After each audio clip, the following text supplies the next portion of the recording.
آیت اللہ تقی مصباح یزدی بڑے علماء میں سے آج بھی ہیں ایران میں ماشاءاللہ، تقی مصباح یزدی.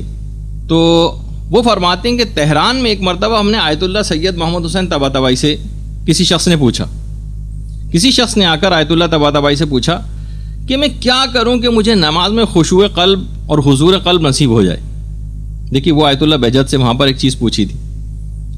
آیت اللہ محمد حسین طباطبائی آپ یہ بتائیے کہ نماز میں کیا ایسا کام کروں کہ جس سے مجھے خشوع قلب اور حضور قلب حاصل ہو جائے.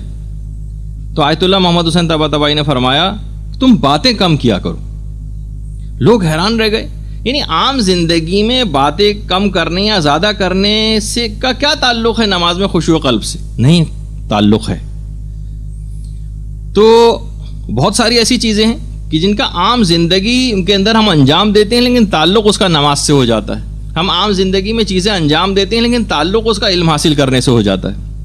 جیسے کہ علماء فرماتے ہیں کہ نماز میں خشوع خضوع حاصل کرنے کا ایک نسخہ یہ ہے کہ آپ وضو خشوع قلب سے کریں. وضو اگر آپ نے خشوع قلب سے کیا تو وہ اس بات کا لازمہ بن جائے گا کہ آپ کو نماز میں بھی خشوع قلب حاصل ہو جائے گا.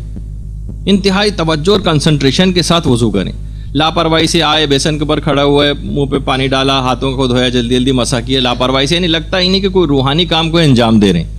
نہیں، اس کے اندر ایک خشوع قلب.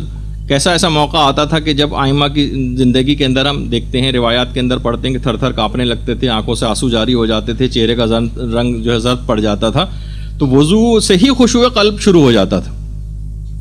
تو اب دیکھیے نماز کے اندر خشوع قلب پیدا کرنے ہیں لیکن اس کی ابتدا ہو رہی ہے وضو سے. وضو میں ہو سکتا ہے کہ آپ کئی گھنٹے پہلے مثلا آپ کوئی وضو کر رہی ہیں اور اس سے آپ کو بعد میں نماز پڑھنا ہو. نہیں، اس کا تعلق اس نماز سے جا کر بن جائے گا. تو ہماری عام زندگی کے طور طریقے ہماری نمازوں کو اور ہماری عبادات کو، اور علم بھی کیونکہ ایک عبادت ہے، اس کو متاثر کرتے ہیں.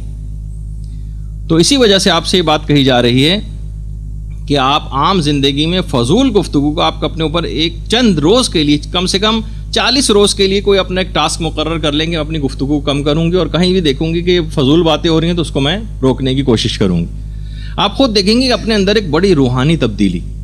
زیادہ عرصہ نہیں لگے گا، صرف 1 مہینہ 10 دن 40 روز آپ کر کے دیکھ لیجیے. زندگی میں کتنے انسان تجربات کرتا ہے، کوئی اچھے تجربات کی طرف بھی اس کا دماغ جانا چاہیے کہ تجربہ کر کے دیکھتے ہیں. سال کی بات بھی نہیں ہو رہی، صرف 40 روز کی بات ہو رہی.